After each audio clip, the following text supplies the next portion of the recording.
Three bows to the Buddha. First bow.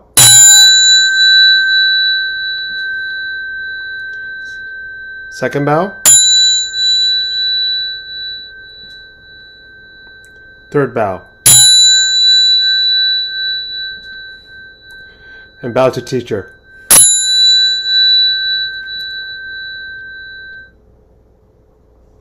Okay, let me share screen.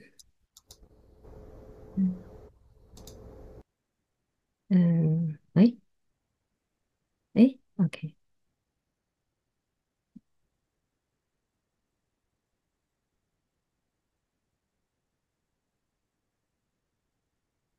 Okay, can you see the slides now? Yes, okay. Yep.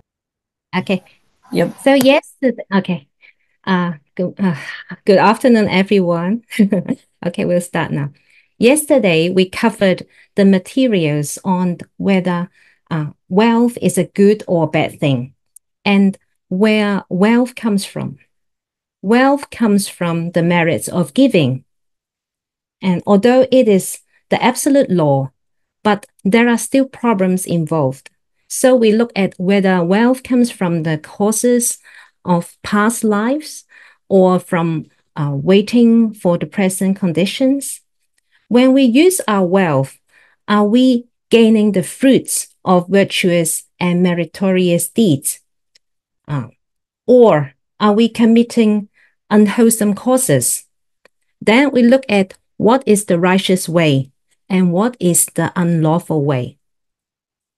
We look at what is not allowed by national law and what is not allowed by the Buddha Dharma. And we look at various examples like stealing from others' properties, defaulting, okay. Where's my slide going? Okay. Is my slide still there? Okay. No, I don't see it. Okay. Okay. Okay. Yeah. Okay. Yeah. So the examples we looked at yesterday's are stealing others' properties, defaulting on loans, and yesterday we stopped at the number 3 on misappropriating one's deposit. We will continue with number 4. Defrauding shared wealth. The following cases are the manifestation of taking what belongs to a group. The first example here is the situation where several people pools their resources together to establish a company. The assets of the company belongs to all the shareholders collectively, but one of the shareholders work at the company and uses deceptive methods, cook the books, pull the wools over the eyes of other shareholders to move company assets into their personal assets. Another example is that there are brothers who own property together. If one of the brothers steals the property and turns it into his private property before the common property is divided, this is an unlawful act of defrauding the common property. In addition, there are some illegal ways to gain wealth that could be committed by certain people, not the general public. Here are some examples. 1. Misappropriation of wealth through one's position. In the service departments of the government, large industrial or commercial enterprises, or public schools, some people take advantage of their positions and convenience of employment to make personal gains, while the organization incurs a loss. There are many cases, and some of them are even considered to be common practice. For example, people get personal commissions on deals, or they exaggerate the expenses of their trips or social expenses related to work. Or they sell at high prices and buy when the price is low and pockets the profits. In conclusion, when people cause the organization to make a loss for their personal benefits, it is considered an interference with properties of others, which is unlawful. Second, gaining advantage and wealth through power and influence. There are many ways to use one's position and authority to attain benefits improperly.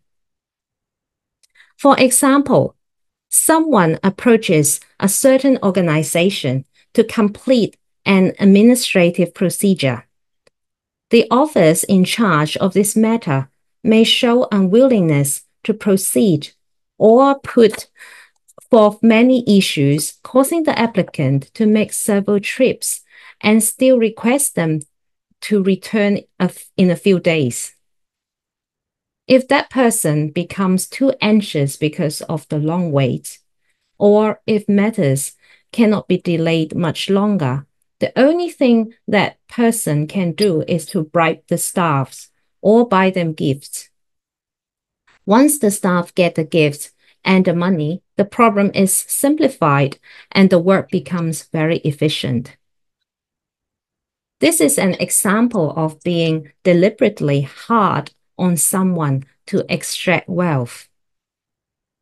In some cases, the officers do find that some people or stores have incurred minor offenses, such as selling goods without issuing invoices or missing company seals. So the officer says that these things are serious matters and use various ways to threaten these people. In fact, these officers are not strictly enforcing the law. Only once the bribes arrive, the matters will be settled. This is an example of intimidation. Then there are cases where some people go to a business or private residence with intention to cause trouble, or even set up a trap to harm others by accusing them of committing such and such offenses, as well as threatening to report them to the police. The victim becomes afraid and is forced to pay them money to avoid this trouble. This is a form of extortion. There are also cases of taking bribes and perverted the law, or allowing relatives or friends to take bribes and so on. There are many examples. This is the sickness of our society and the crime of politics. Buddhists should abide by the law and not be greedy for illegally acquired wealth. The third, misappropriation of wealth through deception. It is absolutely fair to make a profit when one invests resources to undertake a business. However, in running a business, many improper tactics can also be applied. I'm not adept in business, and so of course I cannot say anything in detail. Generally speaking, the following tactics are all regarded as misappropriation of wealth through deception. This includes gaining benefits through providing fake goods, charging high prices for cheap products, or providing smaller quantities than expected. In regards to providing fake goods, it refers to selling imitation goods, so like fake bags, and then passing them as genuine, or selling lower grade goods as if they were higher grades. This also includes the situation where one uses one's brand name unlawfully and deceives customers for the sake of earning high profits. As for charging high prices for cheap products, this leads to the unwholesome practice of bargaining. The original intent of this tactic is to earn more money when the seller sometimes meet customers who don't know the true value of the goods. Once the habit becomes rampant and many customers know the seller's tactics, then the situation of bargaining prevails everywhere, which harms other sellers and oneself. Concerning providing smaller quantities than expected, these include using faulty scales so that the seller gained more. Another example is that customers buy a certain quantity, but the seller gives away less when packing the goods. In terms of situations where prices are raised at every opportunity, or stocks are accumulated and withheld and so on, without thinking about the country needs and the people's welfare, these practices not only are disapproved by the Buddha Dharma, but are also prohibited by government. When running a business, one must lawful practices to attain proper profits.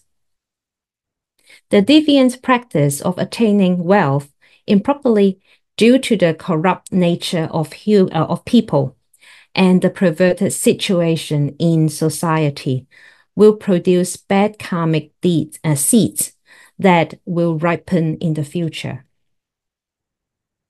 We should mutually remind each other to attain wealth properly, and only then can we benefit ourselves without harming others. Here is a story to highlight why we must not attain wealth improperly. The Buddha's disciple, Sariputra, was a person of high status before he became a monk. Naturally, he had friends that are also of high status. Among his good friends, there was a person called Dhanajiyana. After Sariputra became a monk, he taught the Buddha Dharma at various places away from his hometown. Once Sariputra returned to his hometown, and naturally he would like to know Dhanajiyana's update to see how he's getting on. Then someone told him, "Oh, your friend Dhanajiyana carried out many improper practices by means of his position and power to gain benefits in the process." The fact was that he colluded with the clans to threaten the government on the one hand, and on the other hand, he conspired with the government to bully and oppress the people at the same time. After hearing this, Sariputra felt pity for his friend. One day he met Dhanajiyana and thought about his unlawful behavior. Sariputra, as a friend, then reprimanded Dhanajiyana that he should not carry such poor behavior. Sariputra asked him, "Why?" And his friend explained that he had no choice. He said, "Oh, I need money to carry out my filial duties to my parents, to raise and educate my children, and to accumulate merits, as well as making offerings to gods and ancestors and so on. How could I fulfill these duties without money?" Sariputra replied, "Even if it is because you have to care for your parents, children, make merits, and perform offerings to the gods or ancestors, unlawful ways of attaining wealth are still not allowed." So Sariputra knew that he was lying, and so further asked him, Is this really the reason? And then Dana, Jnana, and Sariputra had built a close relationship since the time in the past lives. And so Dana Jnana honestly told Sariputra the whole story. The fact was that he had a wife, and his wife expected qualities in all her clothes, food, dwellings, and so on. As a result, she demanded money to spend every day. If he did not give her enough money, she then made a racket and disrupted the whole family. This was the reason why Danajiyana carried so many poor behaviors to get money. Sariputra did not accept this reason and reprimanded him as a slave to his wife, because he followed his wife's desire to do these bad things without regards for the future bad retribution he would face. In the end, Sariputra encouraged him to turn over a new leaf. So what this story tells us is that any wealth attained through improper method is always connected to evil, even if there is a good reason. This is absolutely non-negotiable in the Buddha Dharma. As for the case where Danajiyana wanted to please his wife's greed and willingly engage in shameful behaviors, this is even worse. Human beings need material wealth to live, but wealth must be attained through proper methods. If we are not mindful of this teaching, then we will plant many bad karmic deeds and suffer from the retribution of these bad deeds. Number 4, wealth management. With the wealth obtained properly and not attained improperly, how should we manage this wealth? The first is to have a good balance without indulging in luxury and being miserly. We should not be too stingy, such that people regard us as a slave to our wealth, or the one who holds wealth to the point where one starves. At the same time, we must also spend within our means. In other words, we must avoid the situation where we spend excessively and then gradually burden our family's finances. Apart from our living needs, the guidelines that we must spend within our means should also be applied to the offerings we make to the Triple Gem. Although some people who are very devoted and sincere happily offer whatever they have to the Triple Gem, obstacles can still happen to them if their offerings ends up causing financial stress on the family. So in the story of the painter who gave away his savings, in this 11 fascicles of exegesis of great perfection of the Wisdom Sutra, we are told that if we give at the right time, our karmic rewards will increase. Buddha said, if one gives a person who is about to travel far, to a person who has come from afar, to a sick person, to a person who is caring for the sick, or if one gives to help out with the many difficulties caused by storms or the cold, it is considered appropriate giving.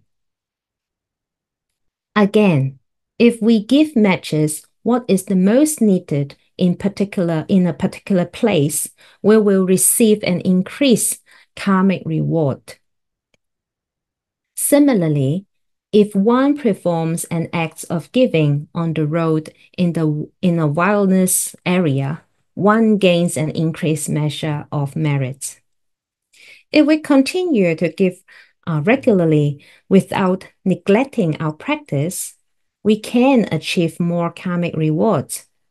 For example, donating monastic dwellings, parks, forests, ponds, and so on can bring karmic benefits, provided these gifts are given to good people.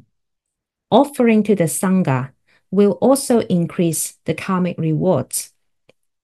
The karmic rewards will increase in both the giver and the receiver have virtues.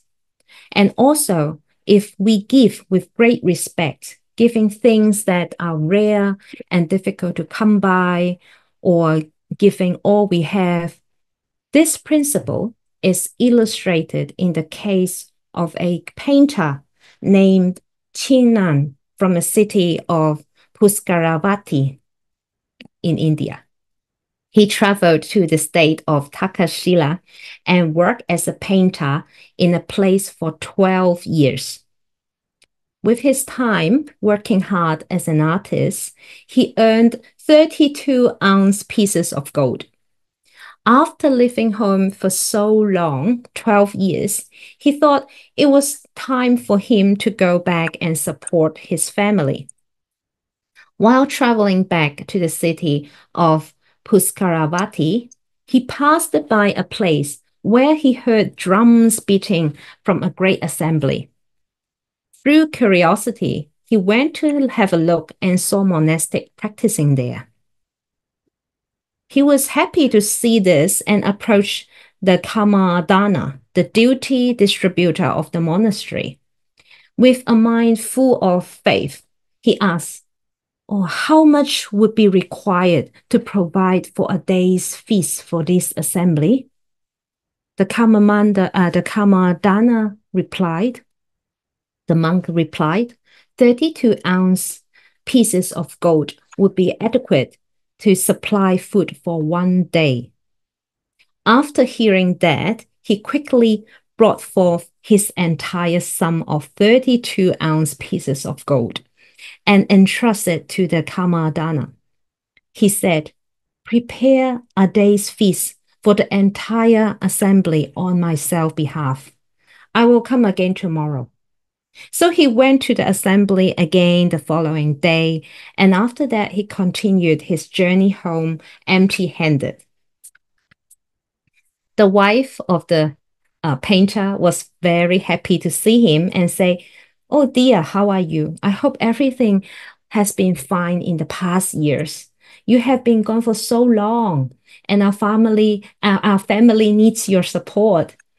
What have you earned for 12 years of work?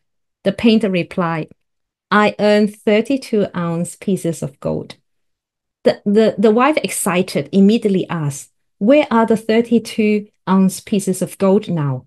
He replied, oh, they have already been planted in the merit field. The wife asked, what merit field? The painter told his wife, I gave them to the assembly of the Sangha. His wife was extremely angry and disappointed when she heard what the painter said. She said, are you crazy? How can you do this to our children and me? What have you done to help our family? She did not want to hear what her husband said, so she had him detained and brought before a judge so that his crime could be dealt with and the matter could properly be adjudicated. So the grand judge asked, what brings you all here? The wife replied, my husband has become crazy and deluded. He had worked for the royal service in a foreign country for 12 years and earned 32-ounce pieces of gold. He had no compassionate regards for his wife and children. And so he gave away the entire sum to other people, thus wishing him to be dealt by judicial verdicts. I quickly detained him and brought him before you. The grand judge then asked her husband, why did you not share the sum with your wife and child? but gave the gold to others instead. Why? You have only earned 32 ounces of gold, yet you have given it all to others. This is unbelievable. The painter said, in my past lives, I didn't accumulate good deeds. And that is why I'm poor in this life. I have suffered a lot. But in this life, I have found the opportunity to do good. If I don't do good now, I will remain poor in my future lives. The poverty will always follow me.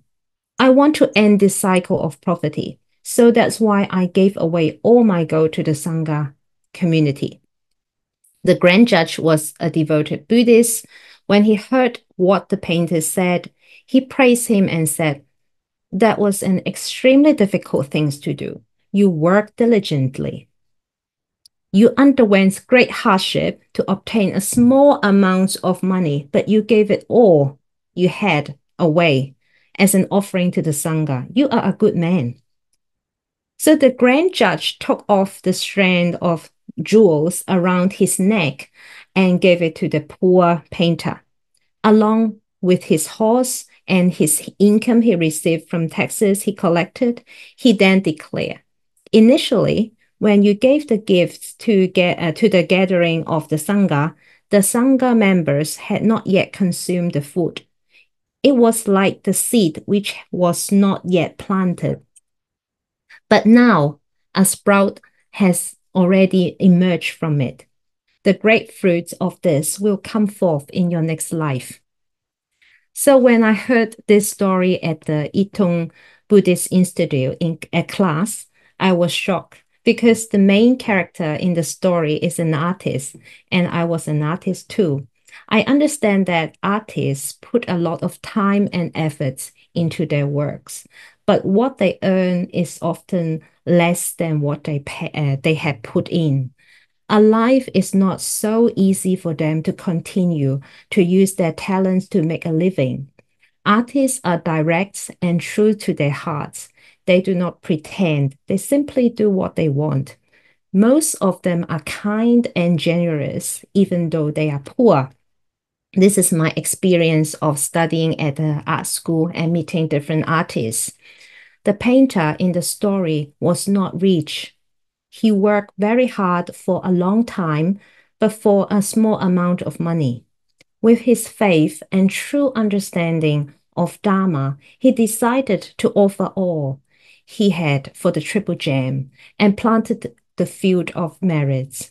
He understands the cause of his hardship and believes that through the practice of giving, he can have a better future. He knows that with the money he owns, he can only improve the living conditions in this present lives. However, through practicing generosity, he believes he will have better results in his future lives. There is a married lay devotee who loved to practice generosity. She always makes donations to different Buddhist temples and organizations. She was very devoted. She has supported my temple often and even paid for my tickets to fly to Jakarta for the past few years. Her family is not poor, but not that rich either. Although both the husband and wife are Buddhists, she is the one willing to donate her money and help the Triple Gem. She said to me, "Do not speak so loudly. Do not let my husband hear this." So she understands that if she stores the wealth in the bank, it is just her wealth for this life. However, if she planted it in the merit field, the great fruits will come to her in the future. So how to manage wealth? Venerable Yin-Shun said, the first is to have a good balance without indulging in luxury and being stingy. The second is looking after properties and savings. With the wealth obtained from the righteous deeds, Buddha taught us a method to manage them. This method is a suitable plan which takes into account several aspects. Namely, we divide the property obtained annual income into 4 parts. First, daily expenses. One part of wealth should be for regular living expenses, which includes expenses on children's education and so forth.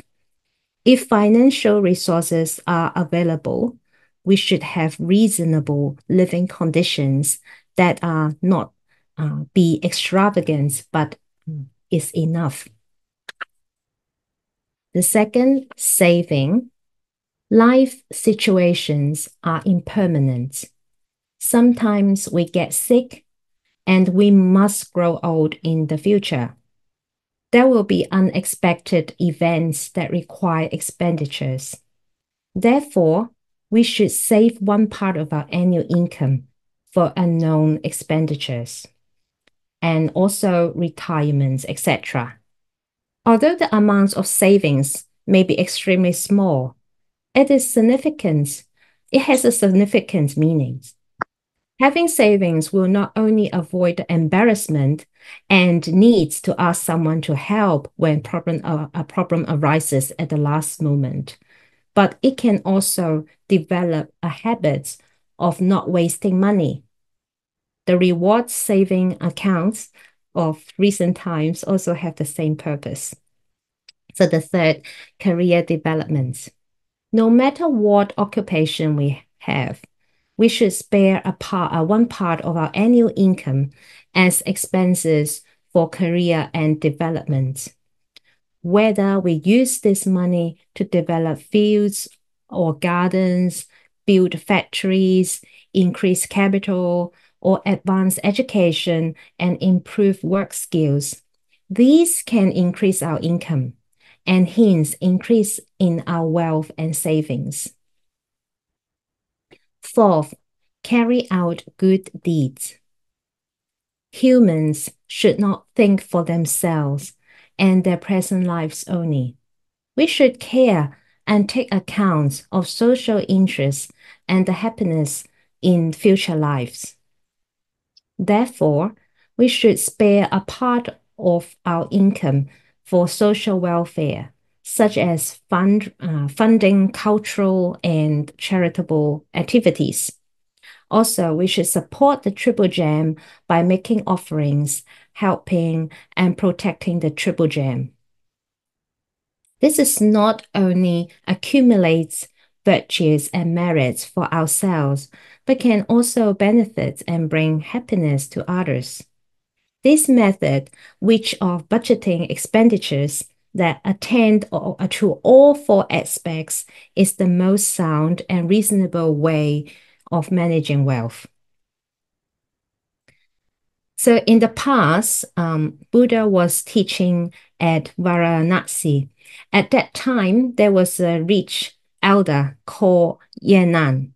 Yin-Nan owned many precious jewels, oxen, horses, houses, and so on. But this rich elder was extremely stingy. He was a person who was jealous.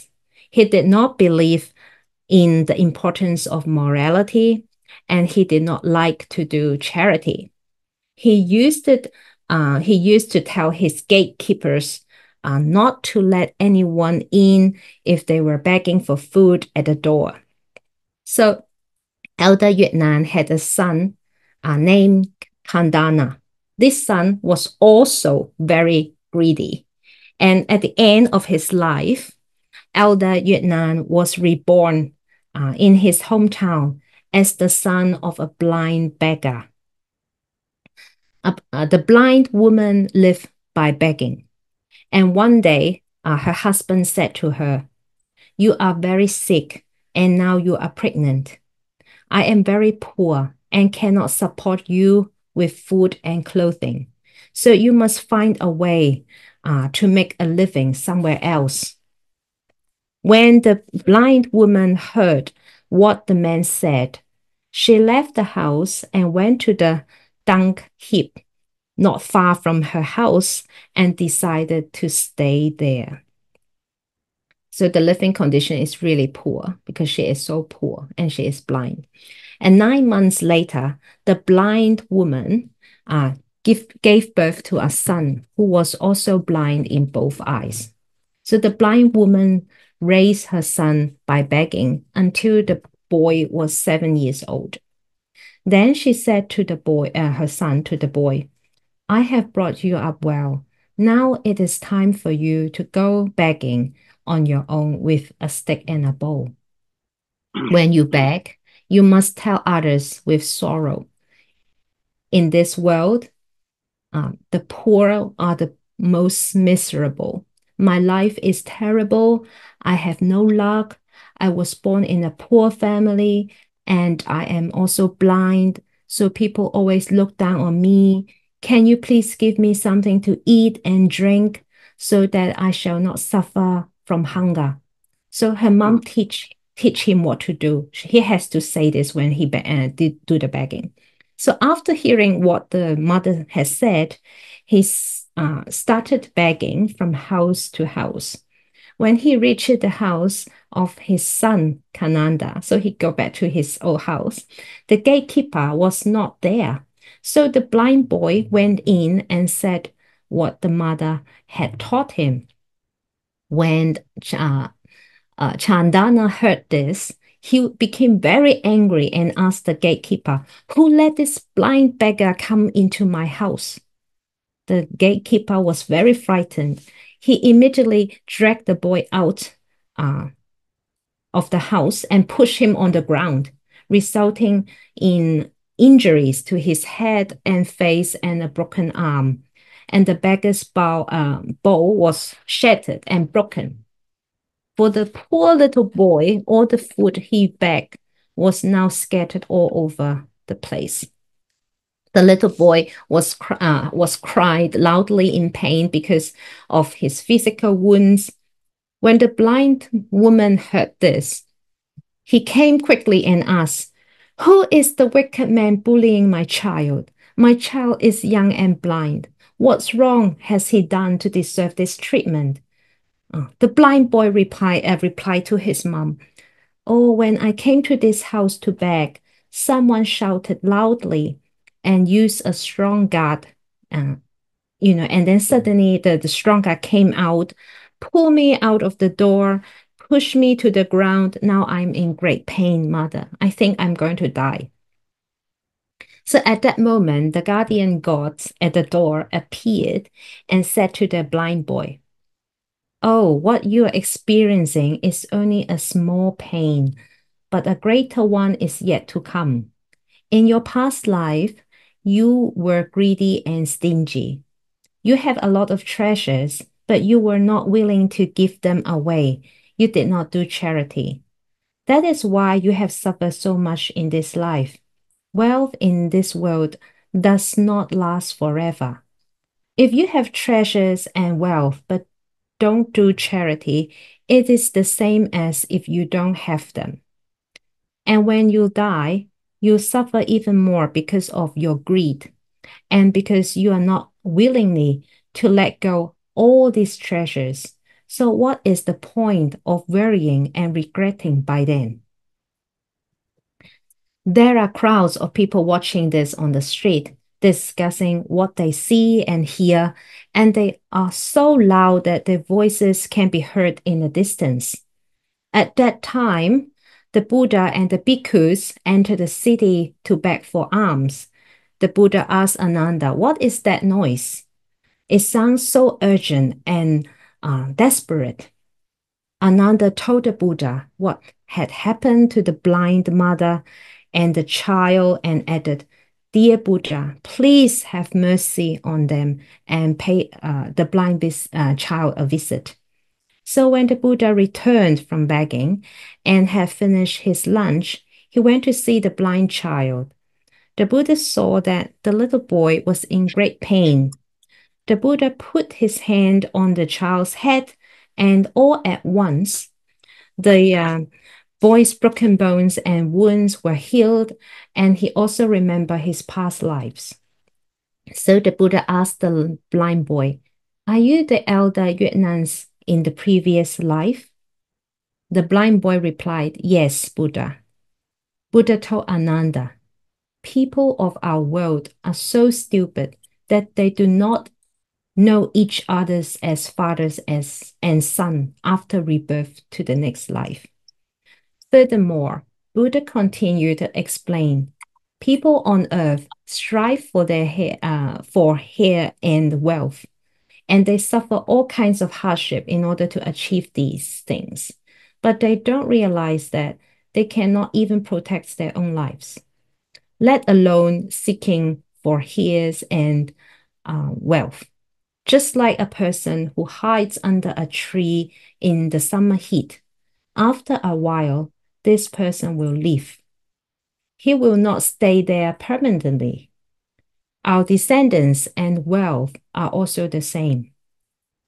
They cannot be preserved forever because everything in the world is impermanent. Ananda asked the Buddha, "Where will this blind boy be born after this life?" The Buddha said he will fall into the hell and suffer there for one night. When the audience heard the Buddha's teaching, more than 80,000 people in the audience were able to get rid of the trouble of greed, anger, and delusion. They attained the purity of the eyes of the Dharma, and all the disciples of Buddha were happy to hear the Dharma and bow to the Buddha before leaving.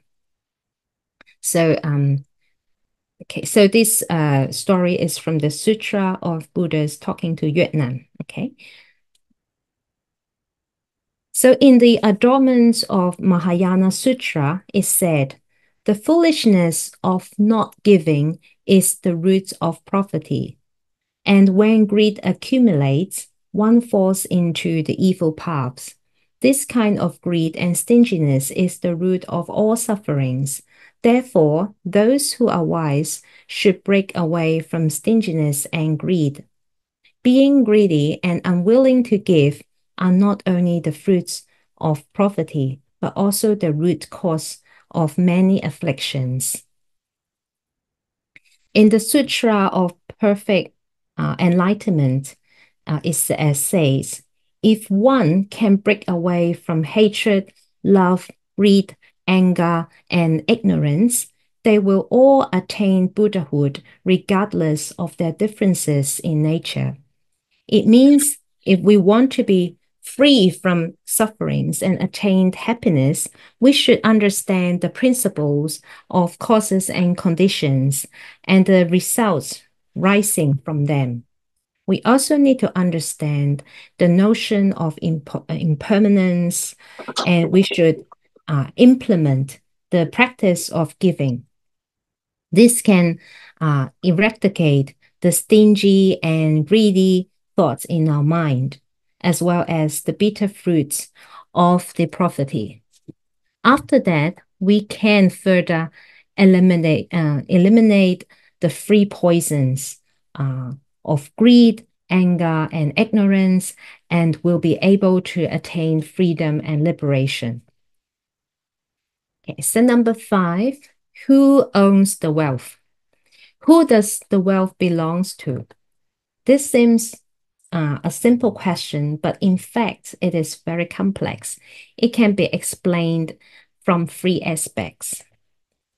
From the perspective of past causes and conditions, which is the causes are the same in the past, but the conditions at present may be different.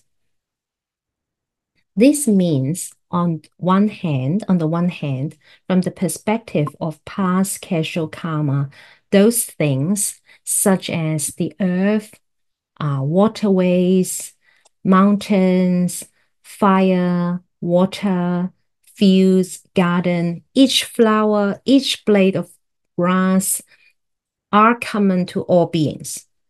These things, which are commonly regarded as nature existence, are collective results yielded from sentient beings' past karmas. Here, sentient beings include not only humans, but also animals and so on. For examples, the blowing spring breeze, the warm sunshine, mountains, rocks, and soil. Aren't these all shared by all beings? Whatever is the result of shared karma, these results cannot be changed or transferred by the power of one person. If everyone does more wholesome deeds, the shared karmic results will progress and gradually become pure and dignified.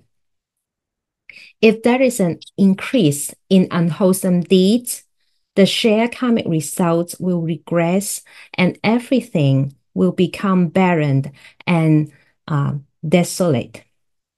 Through people's efforts, as well as different karmic forces of individual previous lives, these objects in nature exhibit differences which belong to this person and that person.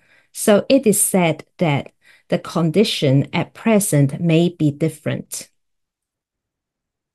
For example, there may be a piece of land that was originally barren, and then someone attend to this land such that it becomes fertile, and they reap a good harvest subsequently. Or like a forest where someone cut down the trees, transports it to a factory, and that is crafted into furniture. This example shows how the results are no longer collectively possessed by all. However, in terms of agricultural products, land does not belong to one person. The land needs to be cultivated, and agricultural tools, which are man-made by workers. The iron in the farming tools is collected from mines and made by craftsmen with skills and training. Furthermore, fertilizers, seeds, water management, all these are related to the human efforts of the present conditions. If this reasoning is investigated thoroughly, this is just like what is often mentioned in the Buddha Dharma, which says that one phenomena arises from all phenomena. One phenomena supports the existence of all phenomena.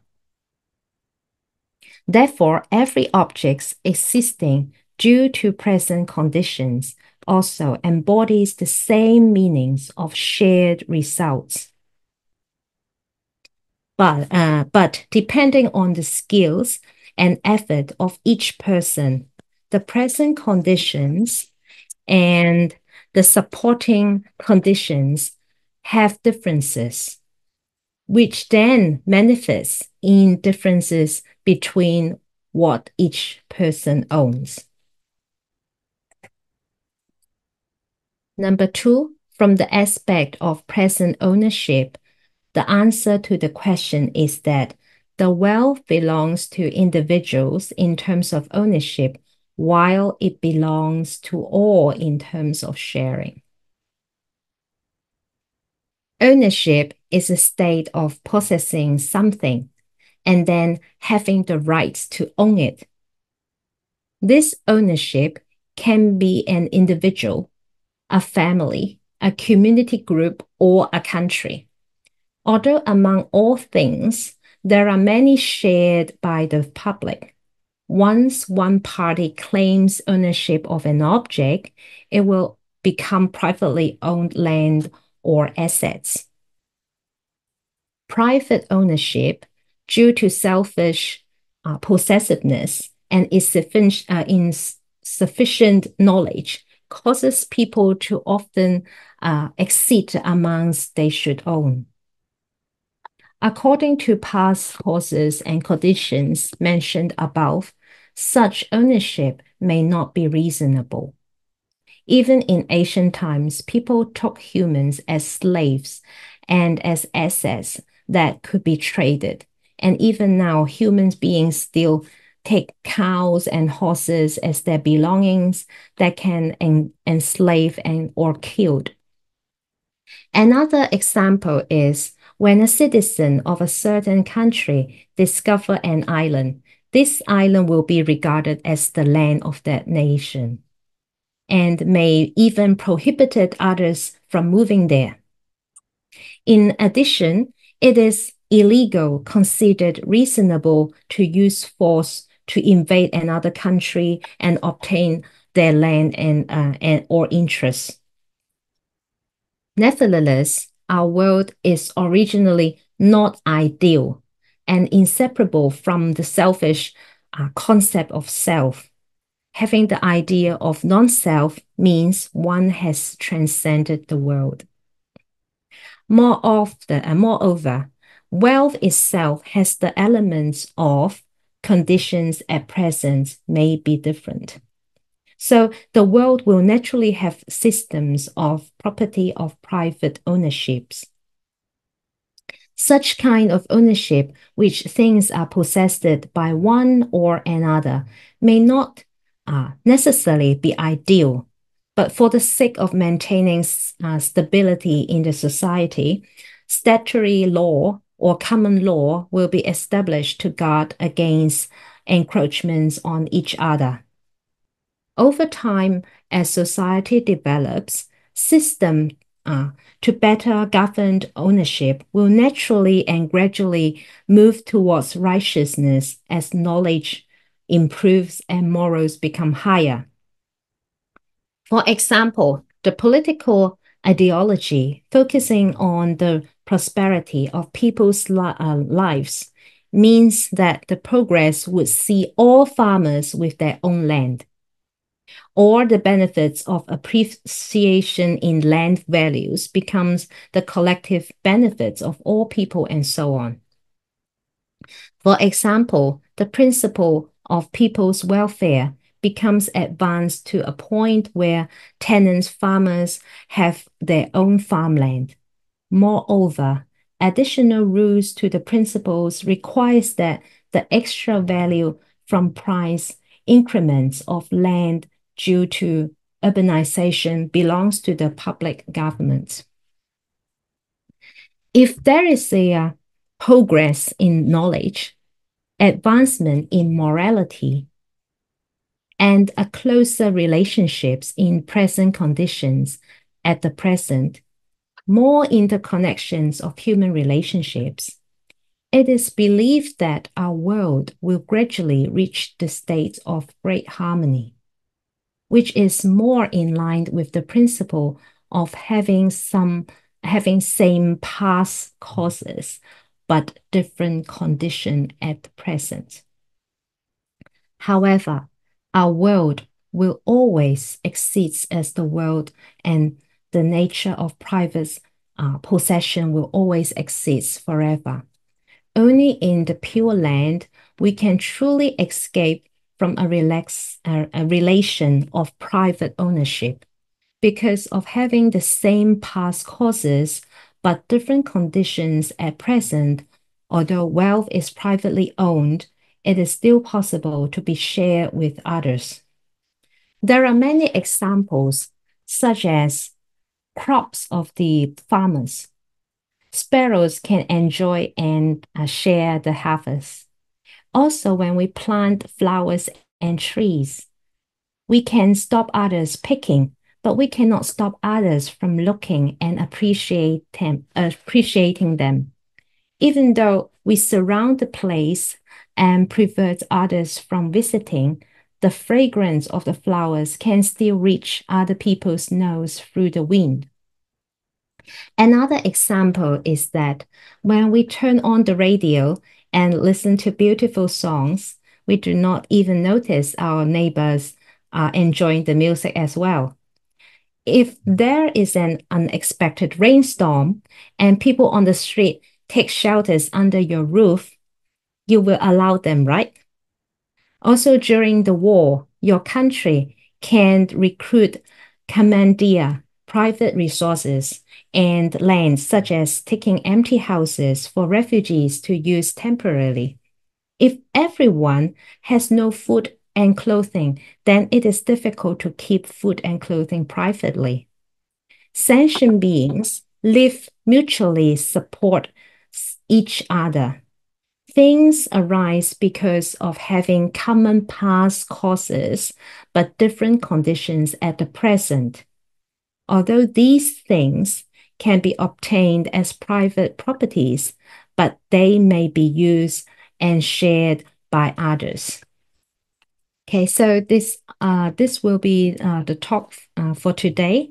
So okay, so we still have a few minutes if anyone like to say anything or make some comments. Okay.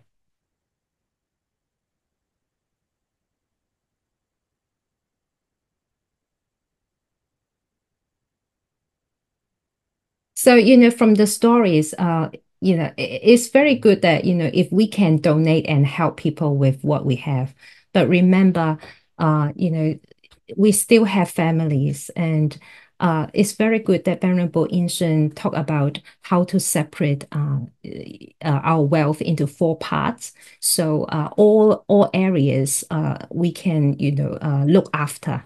So otherwise, you see, the wife is very angry at the painter because he did not bring anything back. But he really wholeheartedly want to donate his money because he understand the karma deeply. So it is correct, but probably that is a bodhisattva's level if he had that kind of intention. Not normal people can do that. And uh, and I don't think that making donations, doing charities has to use money. I mean, last few days, I had many phone calls from my lay devotees because they had a lot of personal problems. And sometimes I think being a good listener can also act as a charity. And it's also a practice for me because I also gain knowledge from hearing what they said. Because I wouldn't have that problem personally. But when I listen to them, I will think, okay, in Buddhist Dharma, what sort of theory, what sort of concept I can input and make their life feels better, or what kind of things can be improved so their karma can be better. Yeah, something like that. So anyone like to share your thoughts about the stories or giving dana or charities in life? Any things that you have doubt or have problems with? Me, I do. I try.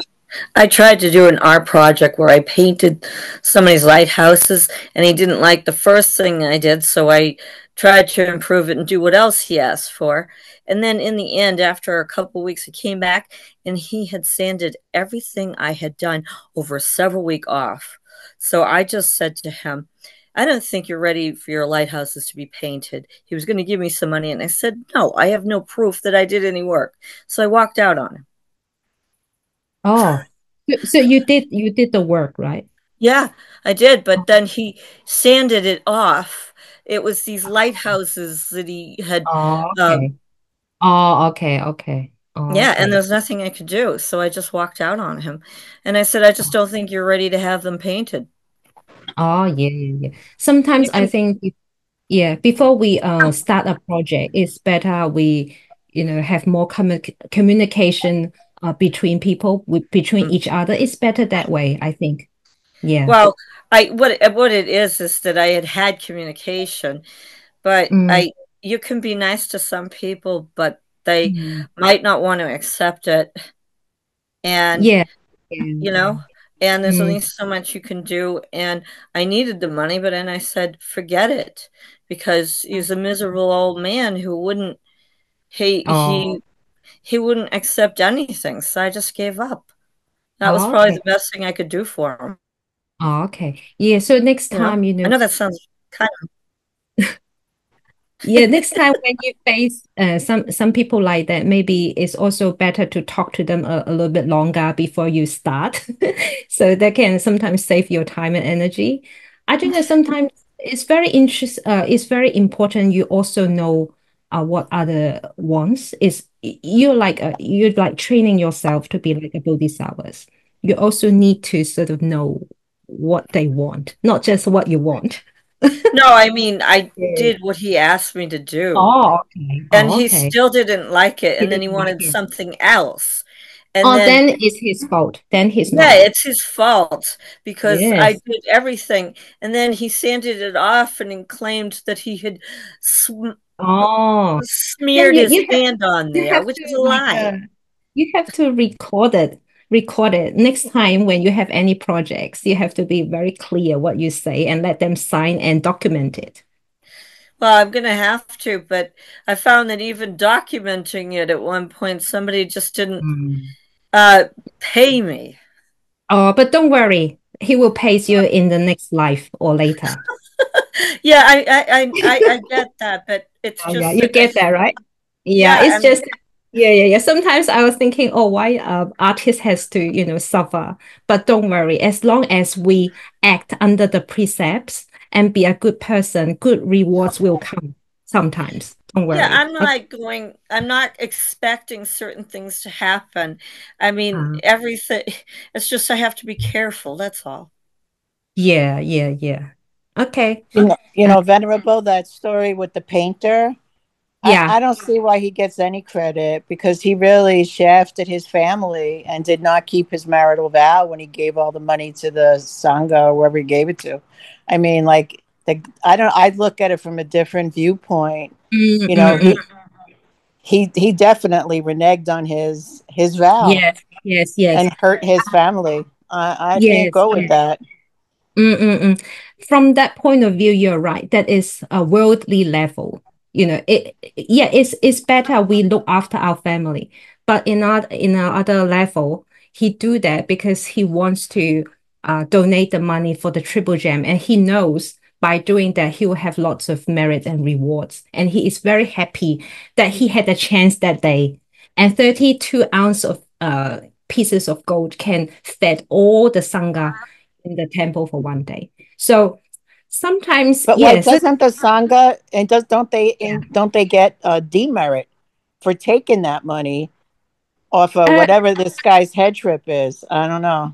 yes. I mean, for modern days, usually, for example, when people donate to my temple, I will check whether he can afford that first. Like, if they give everything to us later, he's broke, he cannot afford, and his families like sue them, then don't. We have to check whether the money is from a clean source, whether they can afford it, whether it will cause them family problems. We check that first. But this is a story, so I get it. okay. I Yeah. wanted You to get be it. You get it. clear in my Yes. mind Yes. because Yes. Yes. Yes. he's no good. That painter. Okay. Okay. Okay. Larry, I think it's time.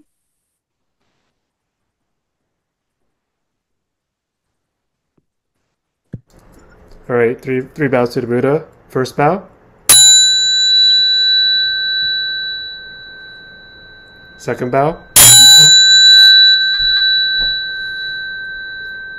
Third bow. And bow to the teacher.